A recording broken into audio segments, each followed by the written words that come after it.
आज हम उद्योगों को प्रभावित करने वाले कारकों की बात करने जा रहे हैं जो उद्योगों की स्थापना के समय इन चीजों का ध्यान रखा जाता है या इन कारकों का ध्यान रखा जाता है कि ऐसे कौन से कारक हैं जो उद्योगों की स्थापना करते समय हमें उन कारकों का ध्यान रखना बहुत ही जरूरी है। अगर उनका ध्यान नहीं रखेंगे तो उद्योग का संचालन सही ढंग से नहीं हो पाएगा। अगर सही ढंग से हो भी रहा है तो वो उद्योग ज्यादा विकास नहीं कर पाएगा। तो आइए अपन बात करते हैं उद्योगों को प्रभावित करने वाले कारक अपने 23वें नंबर के वीडियोज के साथ, जिसमें अपन प्रारंभ करने जा रहे हैं। एक नंबर का कारक ऐसा है जो उद्योगों को प्रभावित करता है और वो सबसे बड़ा महत्वपूर्ण कारक माना जाता है कि कच्चे माल की प्राप्ति। कच्चे माल की प्राप्ति यानी कच्चे माल की जो प्राप्ति वाले स्थल है या उद्योगों की स्थापना के लिए, उद्योगों के विकास के लिए कच्चे माल का होना जरूरी है, क्योंकि जब उद्योगों को पर्याप्त कच्चा माल ही नहीं मिल पाएगा तो वो उद्योग किस प्रकार से वस्तुओं का निर्माण करेगा। वस्तु का निर्माण नहीं होगा तो वो सही अर्थों में उद्योग ही नहीं कहलाएगा। तो इसके लिए जरूरी है कि कच्चे माल वाले क्षेत्रों का बहुत ही इसमें अहम रोल हो जाता है। तो ऐसे में उद्योगों की स्थापना हमेशा कच्चे माल वाले क्षेत्रों में ही की जानी चाहिए। इसका कई कारण है। सबसे मूल एक दो कारण इसमें आ जाएंगे कि अगर भारी वजन वाले जो कच्चे माल जिन उद्योगों के लिए भारी वजन की आवश्यकता होती है, जैसे लोहा इस्पात उद्योग है, लोहा इस्पात, और एक आ जाता है चीनी उद्योग। चीनी उद्योग, ये दो उद्योग ऐसे हैं जो कच्चे माल से ज्यादा प्रभावित होते हैं। अब क्यों होते हैं कच्चे माल से ज्यादा प्रभावित है? लोहा इस्पात उद्योग के लिए कच्चा माल वजन में भारी है, वजन में भारी है, लेकिन चीनी उद्योग के लिए वजन घटने वाला है, वजन घटने वाला कच्चा माल है। चीनी उद्योग के लिए वजन घटने वाला कच्चा माल और लोहा इस्पात के लिए वजन में भारी है। तो ऐसे में इन उद्योगों की स्थापना हमेशा कच्चे माल वाले क्षेत्रों में ही की जाती है। जैसे लोहा इस्पात के लिए देखिए झारखंड, छत्तीसगढ़, पश्चिमी बंगाल, उड़ीसा ऐसे राज्य हैं जहां पर सबसे ज्यादा लोहा अयस्क होता है। लोहे की कच्ची धातु जो होती है उसे लोहा अयस्क कहा जाता है। तो ये वजन में भारी होता है। ट्रकों में लाद कर अगर इसे लाएगा, दूर स्थापित करते हैं तो उसकी परिवहन लागत बहुत ही ज्यादा आ जाएगी और वो उद्योग ज्यादा विकास नहीं करेगा। यही कारण है कि भारत के अधिकतर लोहा इस्पात उद्योग के जो कारखाने हैं झारखंड, छत्तीसगढ़, पश्चिमी बंगाल, उड़ीसा राज्यों में स्थापित किए गए। जैसे कुल्टी हो गया, बरनपुर हो गया, दुर्गापुर हो गया, आसनसोल हो गया, टिस्को हो गया, इसको हो गया। ये कारखाने ज्यादातर बरनपुर हो गया, ये इन्हीं राज्यों में स्थापित किए गए जहां पर लोहा अयस्क के लिए लोहा इस्पात के लिए लोहा अयस्क की मात्रा ज्यादा होती है। इसके साथ साथ ही दूसरा आ जाता है चीनी उद्योग, यानी वजन घटने वाला उद्योग। चीनी उद्योग के लिए कच्चा माल है गन्ना, और गन्ने की में क्या होती है कि सुक्रोज की मात्रा होती है। गन्ने में क्या होती है? सुक्रोज की मात्रा होती है, और सुक्रोज की एक विशेषता होती है कि ये जल्दी जल्दी सूखता है, कटने के बाद जल्दी सूख जाता है और इसका उत्पादन प्रभावित होता है। और यही कारण होता है कि ज्यादातर गन्ने मिलों की स्थापना, चीनी मिलों की स्थापना गन्ना उत्पादक क्षेत्रों में की जाती है, ताकि गन्ना कटने के बाद जल्दी से पिरोई के लिए उद्योगों में आ जाए, जल्दी से उसे रस निकालने का कार्य हो जाए, ताकि वो सूखेगा नहीं तो उत्पादन भी ज्यादा होगा। तो ऐसे में कच्चे माल वाले क्षेत्रों में उद्योगों की स्थापना की जानी चाहिए। दूसरा पॉइंट आ जाता है इसमें बाजार की समीपता। बाजार की समीपता या अभिगम्यता भी कहते हैं। अभिगम्यता, अभिगम्यता का मतलब यानी पहुंच, यानी बाजार की जो पहुंच है ना वो उद्योगों के साथ होनी चाहिए। हमेशा उद्योगों की स्थापना या हमेशा वस्तुओं का जो उत्पादन होता है वो बाजार के लिए ही होता है। उद्योगों में जो वस्तुओं का उत्पादन किया जाता है वो हमेशा बाजार के लिए किया जाता है, क्योंकि उद्योगों से निर्मित वस्तुएं जैसे ही बाजार में आएंगी, बाजार में आने के बाद वो तुरंत उपभोक्ताओं तक पहुंच जाते हैं, उपभोक्ताओं की पहुंच में आ जाती है। इसलिए हमेशा वस्तुएं है ना वो बाजार के लिए निर्मित होती हैं। तो जितनी जल्दी वस्तुएं आएंगी या बाजार के समीप जो उद्योग स्थापित होगा उतना ही जल्दी वस्तुओं का निर्माण होगा, उत्पादित वस्तुएं उपभोक्ताओं तक पहुंचेंगी और वो उद्योग ज्यादा विकास करेगा। तो हमेशा बाजार की समीपता का ध्यान रखा जाना चाहिए। बाजारों से बहुत ज्यादा दूर उद्योगों की स्थापना नहीं होनी चाहिए। होगी तो परिवहन लागत भी ज्यादा आएगी और वो उपभोक्ताओं की पहुंच से बाहर हो जाएगा। इसके बाद में तीसरा आता है इसमें शक्ति के साधन। शक्ति के साधन यानी उद्योगों के संचालन के लिए ऊर्जा की आवश्यकता होती है। यहाँ पर शक्ति के साधनों का मतलब ऊर्जा। उद्योगों को चलाने के लिए किस प्रकार के ऊर्जा की, किस प्रकार की शक्ति की हमें आवश्यकता होती है। तो ऊर्जा के साधन यानी शक्ति के साधनों का होना बहुत ही जरूरी है। जितनी ज्यादा शक्ति के साधन, कई उद्योग ऐसे होते हैं जिन्हें कम शक्ति में संचालित होता है, कई उद्योगों को भारी शक्ति की आवश्यकता होती है। जैसे लोहा इस्पात उद्योग है, इसे शक्ति के लिए कोयले की आवश्यकता होती है। लोहा इस्पात के लिए शक्ति के लिए किसकी आवश्यकता होती है? कोयले की आवश्यकता होती है। और अब कोयला वजन में भारी होता है, तो ऐसे में इन उद्योगों की स्थापना लोहा कोयला उत्पादक क्षेत्रों से दूर स्थापित नहीं की जा सकती। अगर कर भी दिया तो वो उद्योग प्रभावित होगा, उतना ज्यादा विकास नहीं कर पाएगा, क्योंकि कोयले को उतनी दूर लेकर जाएंगे तो काफी ज्यादा परिवहन लागत आ जाएगी। वो परिवहन लागत वस्तु के मूल्य को प्रभावित करेगी, क्योंकि वस्तु के मूल्य में जितनी भी लागत आती है वो सारी लागतें जोड़कर वस्तु का मूल्य निर्धारित किया जाता है। और अगर ऐसा होता है तो बाजार में प्रतियोगिता, कंपटीशन में वो वस्तु है ना, अन्य वस्तुओं के प्रभाव में है ना, वो नहीं आ पाएगी। वो उस वस्तु का जो मार्केट में जो पहुंच होती है ना, वो कम हो जाएगी। तो ऐसे में लोहा इस्पात उद्योग जो होते हैं वो कोयला क्षेत्रों के पास ही स्थापित किए जाते हैं, क्योंकि उन्हें शक्ति किससे प्राप्त होती है? कोयले से ही प्राप्त होती है। इसके अलावा कुछ उद्योग ऐसे होते हैं जो विद्युत से संचालित होते हैं। हाँ, विद्युत से संचालित होने वाले उद्योगों को कच्चे माल वाले क्षेत्रों से, ऊर्जा के साधनों से दूर स्थापित किया जा सकता है, क्योंकि उनके परिवहन में आसानी होती है। अपन तारों के माध्यम से दूर स्थानों पर भी इस विद्युत को पहुंचा सकते हैं, इसलिए इन्हें दूर स्थापित किया जा सकता है। जैसे अपने औद्योगिक प्रदेश है दिल्ली, गुड़गांव, मेरठ, जो औद्योगिक प्रदेश है वो अन्य क्षेत्रों से, क्योंकि पूरा का पूरा ये इंजीनियरिंग तकनीकी के ऊपर आधारित है, इसलिए इसकी स्थापना दूर होती है और ऊर्जा के साधन को भी, विद्युत वगैरह दूर क्षेत्रों से यहाँ तक संचालित की जाती है, पहुंचाई जाती है। तो ऐसे उद्योगों को अपन दूर स्थापित कर सकते हैं। लेकिन जो भारी ऊर्जा के साधन भी जो भारी होते हैं, जैसे कोयले, शक्ति के साधन में ऊर्जा कोयला हो गया, तो लोहा इस्पात के लिए ज्यादा चाहिए कोयला, तो उसको उन्हीं स्थानों पर स्थापित किया जाता है। इसके बाद में अगला पॉइंट आता है आपका सस्ता व कुशल श्रमिक। सस्ता व कुशल श्रमिक यानी उद्योगों के विकास के लिए एक रीढ़ स्तंभ का कार्य करता है श्रमिक, लेबर। तो वो लेबर कैसी होनी चाहिए? सस्ती और कुशल भी होनी चाहिए। सस्ता का मतलब ये होता है कि ऐसा भी नहीं कि अपन काफी ज्यादा उससे मेहनताने पे रख रहे हैं, लेकिन कुशल का मतलब होता है ट्रेन।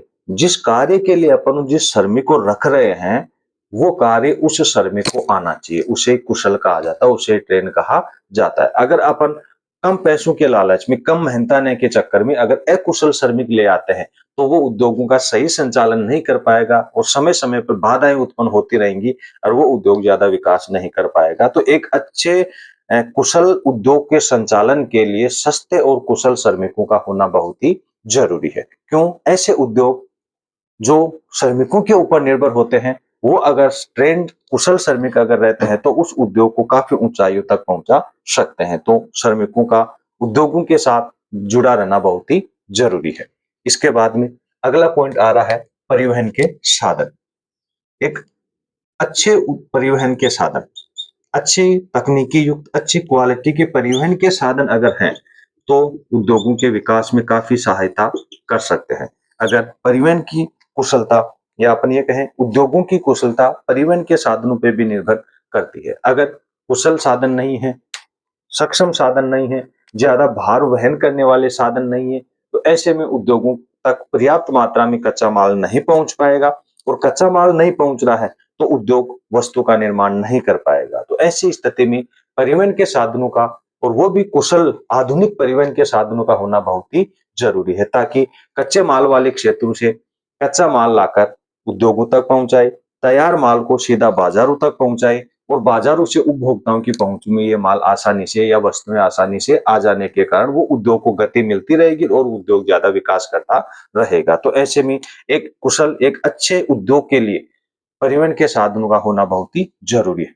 जरूरी तो है, परिवहन के साधन होते भी है, लेकिन सक्षम कुशल परिवहन के साधनों का होना बहुत ही जरूरी है। आधुनिक तकनीकी युक्त साधनों का होना बहुत ही जरूरी है। इसके बाद में आता है सरकार की नीति। सरकार की नीति यानी सरकार उद्योगों के विकास में पक्ष में है या नहीं है। सरकार क्या चाहती है?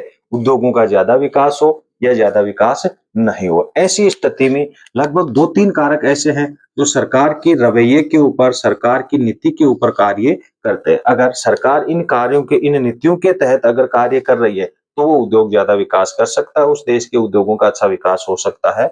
जिसमें एक तो आ जाता है वैश्वीकरण, एक तो आ गया वैश्वीकरण, दूसरा आ जाता है उदारीकरण, दूसरा हो गया उदारीकरण और तीसरा आ जाता है निजीकरण। यानी ये 3 कारक एक ऐसे हैं जो उद्योगों के विकास को ज्यादा गति प्रदान करते हैं। उद्योगों का ज्यादा विकास इनके ऊपर निर्भर रहता है, टिका हुआ होता है। तो अब आप आज जानते हैं कि ये चीजें हैं क्या, जिनके ऊपर सरकार का दबाव होता है या सरकार चाहे तो ये कारक जो है ना वो कार्य कर सकते हैं। तो इसमें एक आता है वैश्वीकरण। अब वैश्वीकरण क्या है? वैश्वीकरण का सीधा सी अर्थ है कि एक देश की अर्थव्यवस्था को दूसरे देश की अर्थव्यवस्था के साथ जोड़े रखना। अब अर्थव्यवस्था क्या होती है? यानी कि किसी देश की शासन व्यवस्था चलाने के लिए जो कार्य किए जाते हैं, वही उसकी क्या कहलाती है? अर्थव्यवस्था कहलाती है। किसी एक देश द्वारा भिन्न-भिन्न प्रकार की वस्तुएं उत्पादित की जाती है और वो वस्तुएं अगर दूसरे देश के साथ हमारा तालमेल अच्छा है, हमारी जो राजनीतिक अस्थिरता नहीं है या हमारी जो विदेशी नीति अच्छी है, विदेश की नीति अच्छी है, तो वो वस्तुएं अपन संबंधित देशों में बेचकर अपनी अर्थव्यवस्था को आगे बढ़ा सकते हैं। तो ऐसे में वो सरकार की नीति के ऊपर निर्भर करता है कि सरकार की नीति क्या पड़ोसी देशों के साथ या दूर के देशों के साथ तालमेल कैसा रखता है। अच्छा तालमेल अगर बना हुआ है तो वो देश के उद्योग ज्यादा विकास करेंगे। क्यों? क्योंकि अच्छे तालमेल के कारण, अच्छे संबंध होने के कारण उन देश की मांग रहेगी हमारे देश में या दूसरे देशों में उत्पादित जो वस्तुएं होती हैं उनकी, तो वो वहां पर जाएंगी। अन्य देशों की वस्तुओं के साथ भी उनका कंपटीशन होगा, तो वो वस्तुएं वहां पर अच्छी बिक सकती है। तो ऐसे में सरकार के नीति के अनुसार वैश्वीकरण का होना बहुत ही जरूरी है। दूसरे देशों के साथ तालमेल अच्छा होना चाहिए, आपसी समझ अच्छी होनी चाहिए ताकि वस्तुओं का अच्छा उत्पादन हो और उन देशों में बेचा जा सके। एक आ जाता है उदारीकरण। उदारीकरण का मतलब होता है कि उद्योगों के ऊपर लगे हुए जितने भी जो प्रतिबंध होते हैं उनको हटा देना, वही उदारीकरण कहलाता है। कि सरकार क्या करती है, उद्योगों की स्थापना के समय उनके इतने नॉर्म्स, कानून बना दिए जाते हैं कि एक सामान्य उद्यमी जो होता है, सामान्य व्यक्ति उन नॉर्म्स को पूरा नहीं कर पाता, उन नियमों को पूरा नहीं कर पाता है और उस देश में उद्योगों लगाने की स्थिति बहुत ही कम बन जाती है। ऐसे में सरकार उद्योगों के ऊपर लगे हुए जो प्रतिबंध होते हैं, जो कठोर नियम लगा रखे, उनको कम कर दिया जाना चाहिए या कुछ ऐसे होने वाले जो नियम कम होने वाले होते हैं उनको बहुत ही कम यानी हटा भी देना चाहिए, ताकि हर व्यक्ति उद्योग अपनी क्षमता के अनुसार उद्योग स्थापित करके स्वरोजगार प्राप्त कर सकता है और उद्योगों के विकास को बढ़ावा दे सकता है। एक होता है निजीकरण, क्योंकि सार्वजनिक और निजीकरण सेक्टर के जो उद्योग होते हैं उनमें भिन्नता पाई जाती है। निजीकरण के उद्योग ज्यादा विकास करते हैं क्योंकि उसमें आधुनिक तकनीकी युक्त मशीनें वगैरह, काम करने वाले व्यक्ति, सारी सुविधाएं होती हैं। और सार्वजनिक सेक्टर के जो उद्योग होते हैं उनमें सरकार की नीति के अनुसार ये कार्य होता है और पुरानी घिसी पिटी मशीनें जो है ना वो काम में ली जाती है, जिससे वस्तु की गुणवत्ता प्रभावित होती है। और जो वस्तु की अगर गुणवत्ता प्रभावित हो रही है तो वो वस्तु बाजार में लंबे समय तक नहीं चल पाएगी। जो वस्तु बाजार में लंबे समय तक नहीं चलेगी तो बाजार उन वस्तुओं से या उससे जुड़े हुए सेक्टर को है ना वो बाजार से हटा सकता है। तो ऐसे में निजीकरण का होना भी जरूरी है। इसके बाद में अगला पॉइंट आता है उद्योगों के साथ सह संबंध। उद्योगों के साथ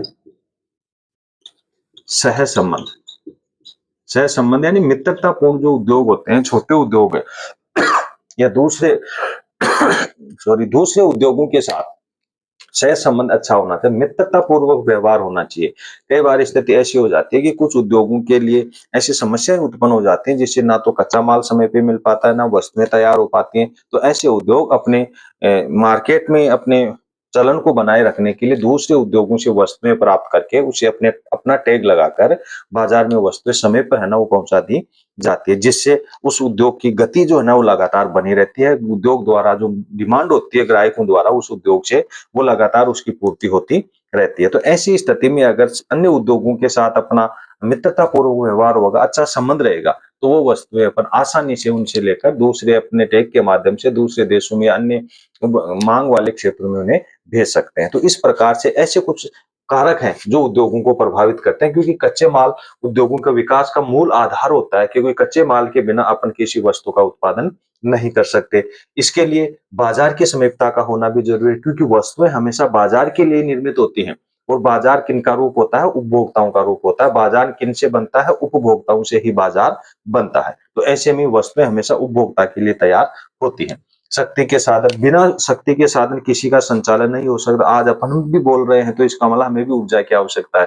भोजन द्वारा हमें ऊर्जा प्राप्त होती है। तो किसी को चलाने के लिए ऊर्जा का होना बहुत ही ज़रूरी है, जो उनकी प्रकृति के ऊपर निर्भर करता है कि किस प्रकार की ऊर्जा से उसे संचालित किया जा रहा है। सस्ता व कुशल श्रमिक, हमेशा किसी कार्य को करने के लिए किसी न किसी एक सक्षम और कुशल व्यक्ति का हाथ होता है क्योंकि बगैर उसके किसी भी कार्य का संचालन नहीं हो सकता। तो ऐसे में आधुनिक मशीनों को संचालित करने के लिए नए ट्रेन कुशल श्रमिकों का और सस्ते श्रमिकों का होना ज़रूरी है। परिवहन के साधन, आज परिवहन एक तीव्रतम साधनों में गिना जाता है। जितना तीव्रतम साधन होगा परिवहन का, वो ही ज़्यादातर भिन्न-भिन्न प्रकार के कार्यों को आसानी से निपटा कर एक अच्छा विकास दे सकता है। बाजार, सरकार की नीति, बिल्कुल सरकार की नीति उद्योगों के लिए बहुत ज़्यादा प्रभावी होती है क्योंकि इसके बिना उद्योगों का संचालन ना तो संभव है, ना इसकी स्थापना संभव है। एक आया उद्योगों के लिए सेहतमंद होना चाहिए, ये भी उद्योगों के लिए बहुत ही ज़रूरी है और एक जो महत्वपूर्ण जो पॉइंट माना जाता है, वो है पूँजी। ये उद्योगों के लिए सबसे महत्वपूर्ण पॉइंट इसे माना जाता है पूंजी को क्योंकि उद्योगों की स्थापना के लिए पूंजी का होना बहुत ही जरूरी है। बिना पूंजी के अपन उद्योगों की स्थापना की कल्पना भी नहीं कर सकते। क्यों? क्योंकि बड़ी विशाल परिसर की आवश्यकता होती है, बड़ी मशीनीकरण की आवश्यकता होती है, परिवहन के साधन हो गए, अलग-अलग वस्तुओं के लिए गोदाम वगैरह स्टोरेज संग्रहण की आवश्यकता होती है। इस कारण बड़ी विशाल पूंजी का होना बहुत जरूरी है और ये सरकार की नीति के बिना संभव नहीं हो सकता है क्योंकि सरकार जब कोऑपरेट नहीं करेगी उद्यमियों को, उद्योगपतियों को, तो उद्योग लगाना बड़ा ही मुश्किल होता है। तो ऐसे में पूंजी सबसे प्रधान मुख्य कारक इसमें माना जाता है। तो इस प्रकार से उद्योगों के लिए कुछ ऐसे कारक है जो इन्हें प्रभावित करते हैं उनके विकास के लिए। अगर ये कारक उद्योगों के पक्ष में होते हैं तो वो उद्योग ज्यादा विकास करता है और अगर ये विपक्ष में आ रहे हैं तो समझो वो उद्योग ज्यादा विकास नहीं करेगा। अगले वीडियोज में अपन लेके आ रहे हैं उद्योगों की विशेषताएं कि क्या विशेषताएं होती हैं उद्योगों की जिसके कारण वो उद्योग ज्यादा विकास भी कर पाते हैं। तब तक आप हमारे चैनल को देखते रहिए।